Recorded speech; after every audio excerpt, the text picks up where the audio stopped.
Hello everyone, my name is Pixlriffs and welcome back to the Hardcore Survival Guide. I hope you're all having a good day. Today we're going to get rid of these iron golems, because honestly there's just a few too many of them traipsing around the village. I've kind of had enough of them and the villagers will probably end up just making more. So in the meantime, we can use these to get a little bit of iron. I'm going to make a soul campfire, which is kind of different to a regular campfire. It's made with soul sand instead of coal and does twice the damage that a regular campfire will. And then if I've got leads around here, if I don't, I can probably just make some out of some slime balls and string.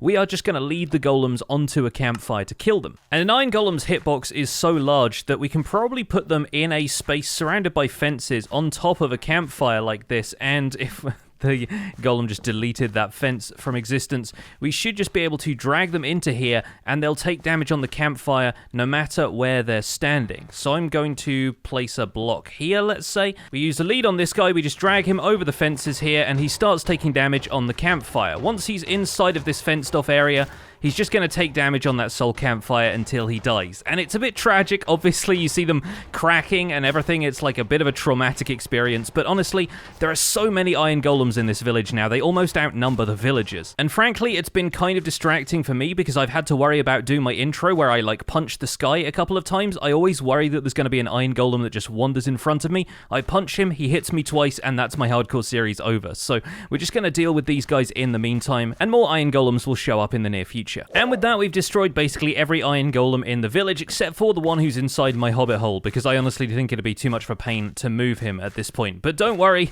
the iron golems will almost certainly be back. I can imagine the villagers will probably have made a couple of them before the end of this episode. But in the meantime, we're going to go away and find another village, because the thing I want to do in today's episode is start a raid. By the way, just for the record, we got 44 iron out of that, a few poppies as well, which I'll throw in the chest here, and we'll leave the leads around here somewhere as well. And I'm pretty much geared up for a raid already. I've got decent armor. I don't have netherite, but I have diamond. At least it's got plenty of protection enchantments just in case I get into any trouble. But really, the only two things I'm concerned about when starting a raid is having a decent bow, preferably with power and infinity. Flame doesn't hurt either.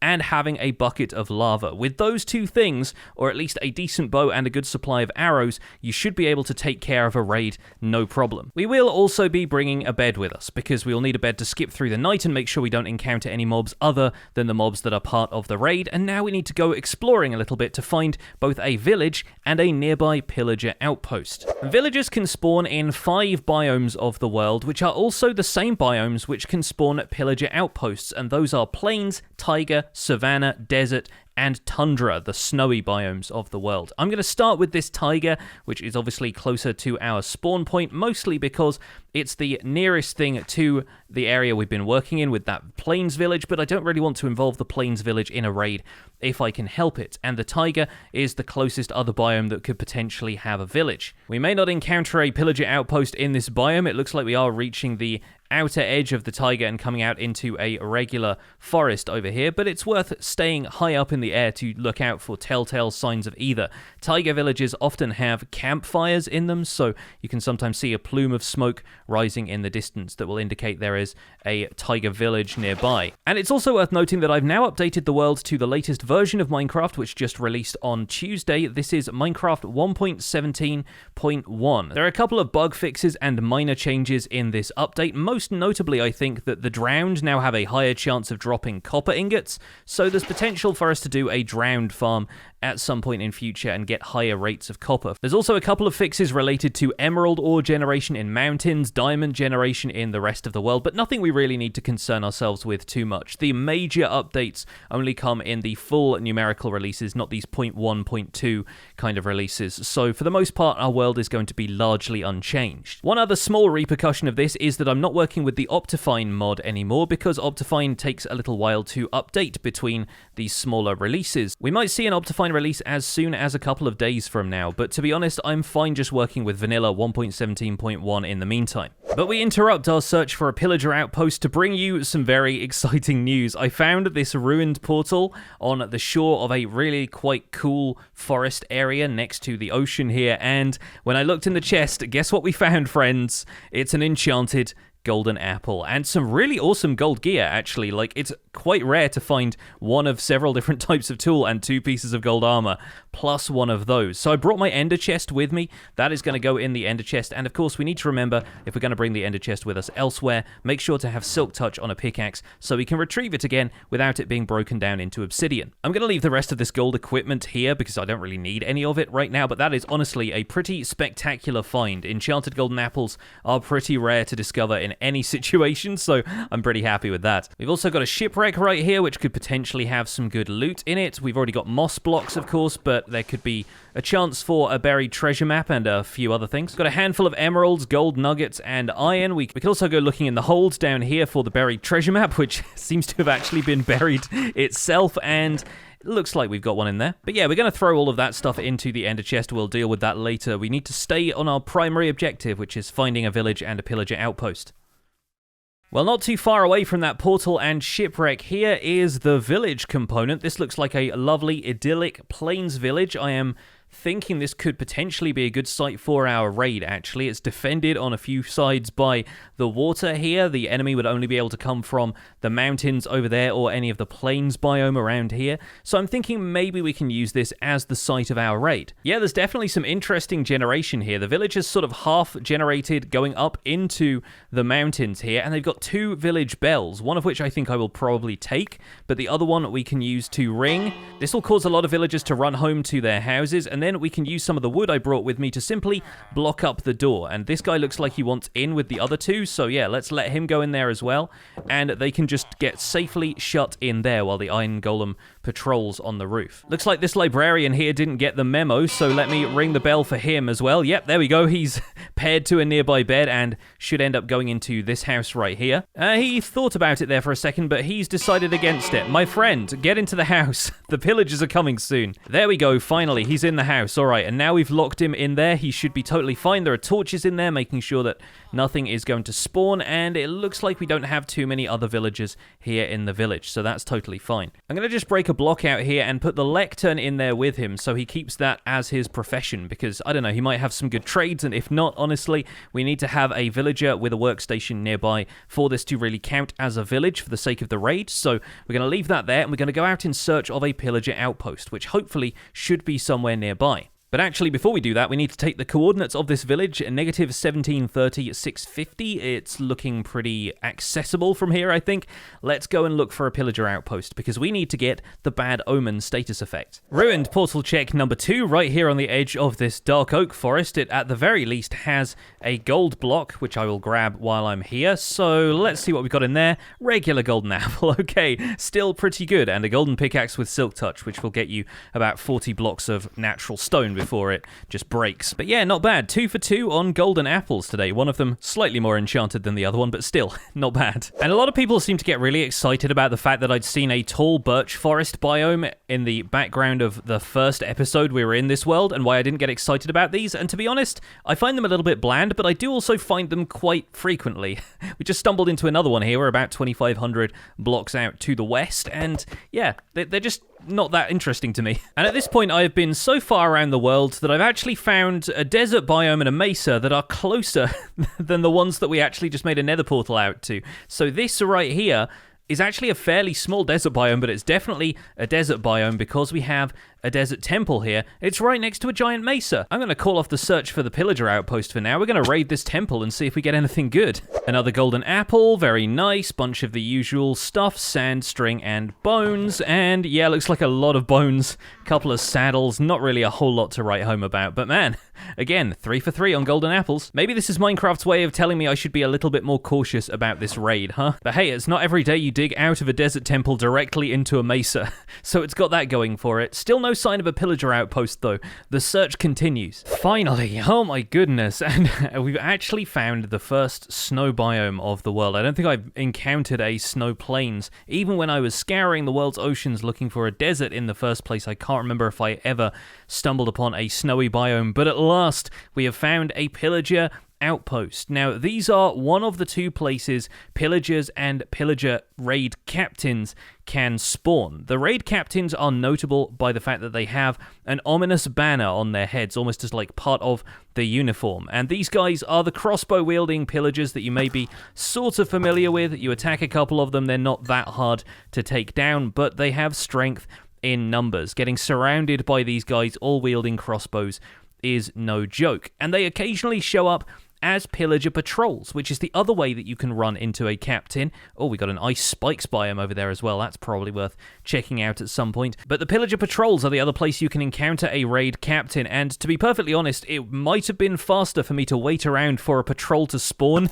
near that village, because as far as where we are right now, our coordinates are pretty far off. We are at, negative 500, negative 1800. That is a fair distance away from where we set up that village for a raid. Now, it's actually kind of worth either killing a few pillagers around these outposts or running away and coming back so that they despawn and respawn the pillagers, because right now I can't actually see a banner-toting pillager around here. I don't see a raid captain, and we will need to kill one of those in order to get Bad Omen. So while these guys stand around outside and may occasionally follow me into the snow biome, I think I'm going to just take a quick trip over here to see what's up. Because honestly, the Ice Plain Spikes biome is one of my favorite biomes in all of Minecraft. No other biome has such striking terrain and such immediately interesting formations of packed ice. It's so cool looking at one of these, and we may even have an igloo or a snow plains village, a tundra village somewhere around here that we could start a raid from that outpost instead of traipsing all the way back to that village I prepped earlier. So you know what, I'm going to take a quick jaunt around this snow plains biome, and we'll get back to the outpost if we can't find anything. Oh, look at this, we do have an igloo. Now this presents an interesting opportunity if, and only if, there is a trapdoor underneath here, which alas there is not. Occasionally these igloos will have a trapdoor underneath the carpet that leads down to a subterranean research station where you can find a villager and a zombie villager, and it explains a little about how villagers are cured from their zombified state, which means there's at least one, potentially two villagers around that you can use to start a raid basically at that igloo. I've seen it done before and it's pretty funny, but nope, looks like we don't have a Snow Plains village around here, and there might be one out there in the forest, but I think it's probably best if we head back to the village that we prepped earlier. But before that, we need to return to this outpost, find a villager with a banner, and get ourselves that Bad Omen effect. And once again, it looks like there aren't many pillagers around here that have it, so we'll have to eliminate some from the fringes around the outside here, and hopefully we should be able to get Bad Omen from one that respawns. There we go, one just spawned right next to the outpost over here, so I'm going to try and draw him away from the outpost. There we go, he's got aggro on us now, just in case any other pillagers decide to team up. It looks like he did bring a friend with him, but that's okay, we can eliminate the friend here, and we just need to take this guy out for our first voluntary exile advancement, our first ominous banner, and as we can see in the top right corner of the screen, the Bad Omen status effect. If you open the potion's HUD right now, you'll see that Bad Omen doesn't have a countdown. That means it lasts for longer than 60 minutes. So we have over an hour with this Bad Omen status effect. You can dispel it with milk if you get it by accident, but if you want to get it like we did, then it's now time to head to a village and start a raid. Basically, as soon as we walk into a village with the Bad Omen status effect, a raid will trigger, and then we're going to be in a fight for our lives. And so after a long trek, the village is just behind that forest. I just paused to smelt a bit of iron that I'd gathered on the way so I could make myself a fresh shield, because I noticed my shield was getting a bit low on durability, and I felt like we might need a shield at some point in this escapade, but for now, we should be able to just run on into the village and start the raid. I'm a little bit apprehensive about this because it's been a while since I did one of these in hardcore, but I have a feeling we should be able to win the day if we are smart about it. And naturally, you can make a few extra preparations, bring strength potions, all that kind of stuff if you want to. The iron golems around here should help a little bit as well, but my first task is going to be to get up as high as possible, probably onto the roofs of one of these houses, because from there we can mount our defense of the village. I think I might even end up to this house over here, and that should give us a good start, because looks like the pillagers are coming down from the mountaintop. This first wave is only going to include a few pillagers and a couple of Vindicators, and the Vindicators are potentially the most dangerous ones in the group because they attack very hard using melee attacks, specifically axes, so we're going to have to make sure we stay clear of them, but we're setting them on fire. The Golem is dealing a little extra damage, taking care of the rest, and of course we can go in between waves and collect up a few of the drops if we want to. The Vindicators will drop emeralds and their axes, the Pillagers will drop crossbows, it'll all drop experience, and we're ready for wave 2. You should hear a horn sound from whichever direction the Pillagers come from, which is nice and easy to detect, and yeah, we are on target with the bow shots today, lighting these Vindicators on fire. That is very good stuff. Now, don't worry too much about taking out the guys with the banners during the raid itself, because that's not going to increase your bad omen rating, but if you end up taking out more than one patrol leader before you start a raid, you'll actually find that the raid gets a little bit more intense. There will be an additional wave at the end for each additional level of bad omens, so you can have up to, I think, like 12 waves of a raid if you have bad omen 5. This raid with bad omen 1 should just be, I think, 7 waves in total, and the last one is going to be the most dangerous because that's when Evokers and Ravagers start to come into play. The Ravager over here, though, is not going to be too difficult to deal with. We've just got to shoot him a few times and let the Golem do the rest of the damage for us. There we go. Looks like they're getting tossed up in the air. Oh, and it looks like I did just anger the Golem, so that'd be a problem for me if the Golem was able to get up here. That's another great reason to stay up here on the houses, though, because if we accidentally targeted that Golem, then that would be a big problem for me. But nope, looks like our next wave is on the way, and can see them coming over the ridge over here. They will just spawn anywhere in the vicinity of the village on the surface, and naturally they're going to come towards the village center to target the villagers themselves. The Golem has been killed off by these last few Pillagers, unfortunately, but that means a little bit of spare iron down there, and all we need to do is take out the remaining Pillagers who cannot get to the villagers who are safely locked inside the houses. So far, the only injuries I've sustained have been a couple of crossbow bolts, and I should mention that the main reason we want to do the raid is for the waves which contain Evokers, because Evokers will drop something fairly significant for hardcore players, and that is a Totem of Undying, something which can save you from an untimely death in a world like this. And as of either this wave or the next one, yep, there he goes. That guy over there running around at lightning speed is our first Evoker, and we kind of want to prioritize taking him out as soon as possible, really, because he is going to spawn Vexes, and Vexes are some of the worst enemies to deal with in this raid. There we go, we've taken out the Evoker, but the Vexes are unfortunately able to phase through the ground, so we're going to have to be judicious in taking those out as well. They can fly through blocks, and they hit pretty hard because they're equipped with iron swords, so that makes them the most difficult part of the raid to deal with, aside from the Ravagers, but we don't need to face those hand-to-hand on the ground, so we should be fine taking care of this one. The Totem of Undying is down there on the ground, and I'm going to hop down and claim that in just a second. But first of all, I think we need to sleep. Now, I'm going to probably have to pillar up from the top of this house. No, I don't. Even though the Pillagers are all around me at ground level, we can just sleep the night away. That's good. We were far enough away from the raiders that they didn't cause us to be unable to sleep. Let's just fire straight downwards into these guys if we can, because we don't want to go off the roof quite yet until there's just 1 or 2 of these left, and then we can swoop in and claim that Totem of Undying. There we go, with just 1 Pillager left over, I'm feeling pretty confident that we can come down and pick up the totem. I'm going to briefly retreat to the mountaintop so we can ender pearl back up to the roof of that house, because that seemed like a pretty defensible position so far. And honestly, right now, if we were to just cancel the raid, now that we've got a Totem of Undying, I would feel perfectly fine with that, because we can get a couple of other totems from the later waves of the raid, but the fact is the raid doesn't need to complete. Now we can switch the Totem of Undying into our offhand, and that will mean we are a little bit safer from anything that's going to kill us in the next couple of waves. Looks like they're all spawning on the hilltop over there. There's going to be 1 Evoker in this wave, and the next wave, which should be the last one, is potentially going to be the most dangerous, because that's the one where the Evoker appears riding on a Ravager. There we go, 2 easy shots takes down that Evoker, and I believe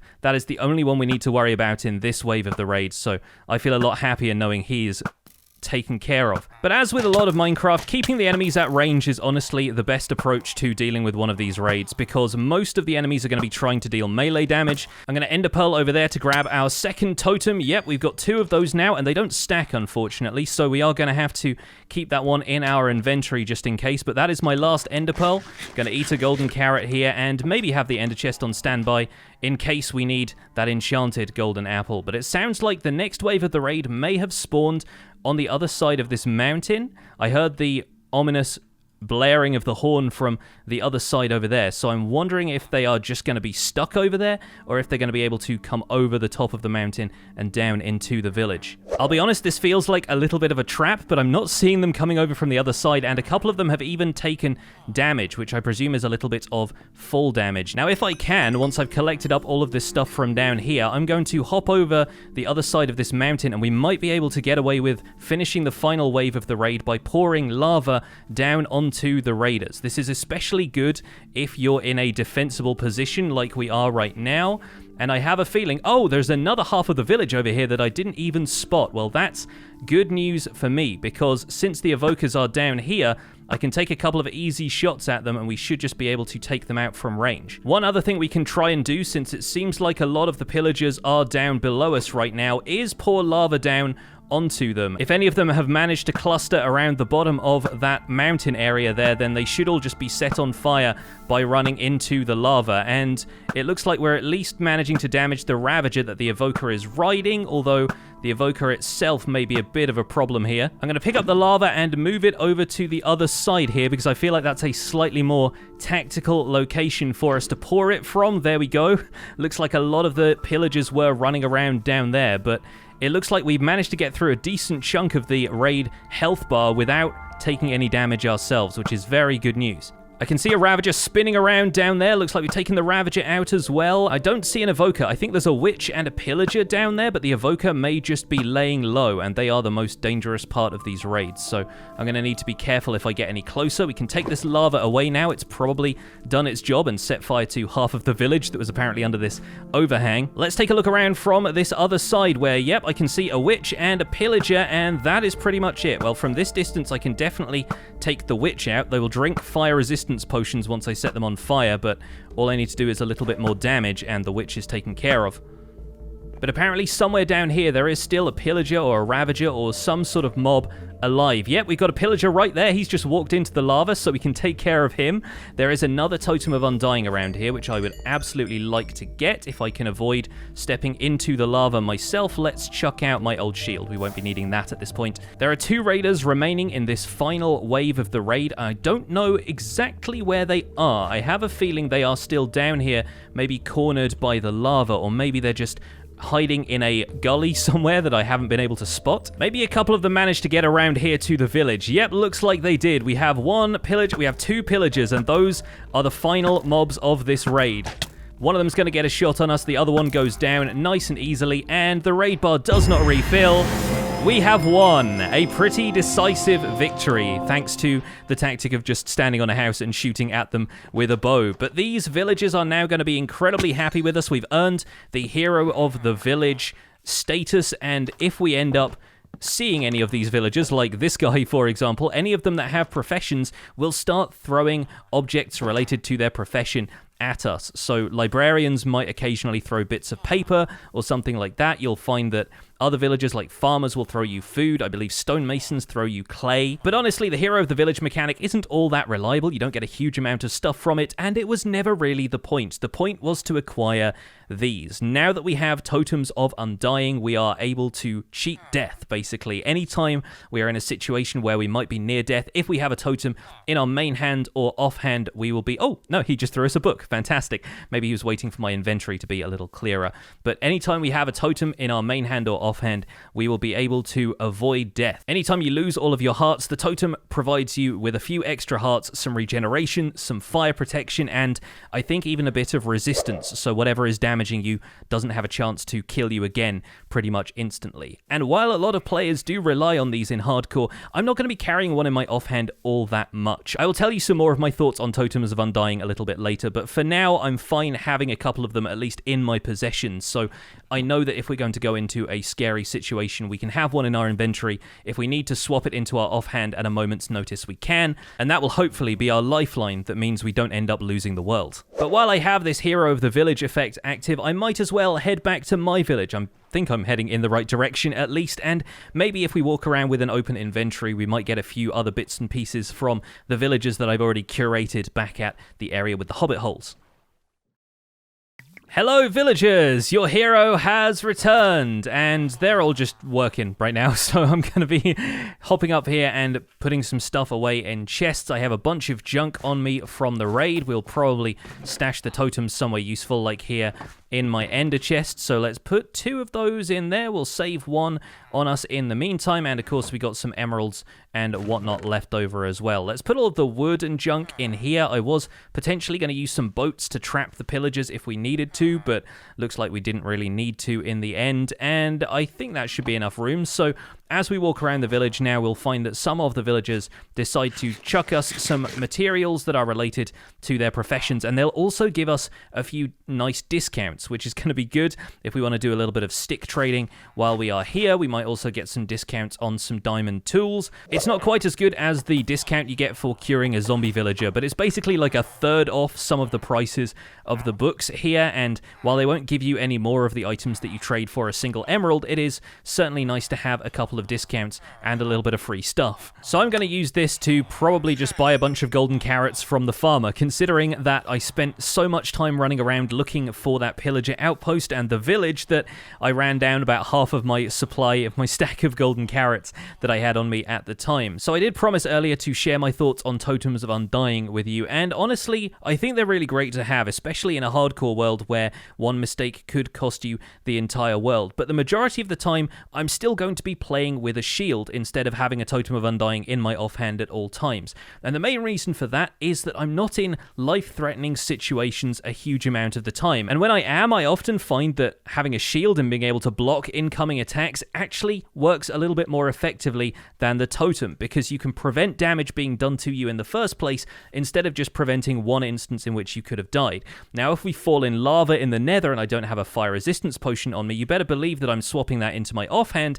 to make sure that I can have enough fire resistance to get out of the lava lake in time. But the rest of the time, honestly, I think a shield is going to be worth having. I'm a fairly careful player. I don't tend to fall into ravines too much while I'm exploring, and right now, having Feather Falling 3 on my boots and a water bucket in my hotbar makes me feel a lot more comfortable about taking full damage. And every other source of damage in the game, pretty much, including creeper explosions, piglin brutes, axes, and all of that stuff, can be blocked using a shield. At least the axes can be blocked once, and then you have enough time to run and get to a little bit of safety. The type of situation in which you're cornered and a piglin brute is bearing down on you and stun locking your shield is also not really a situation that a Totem of Undying will save you from, because the totem will resurrect you only to be hit again by the piglin brute. I've seen it happen.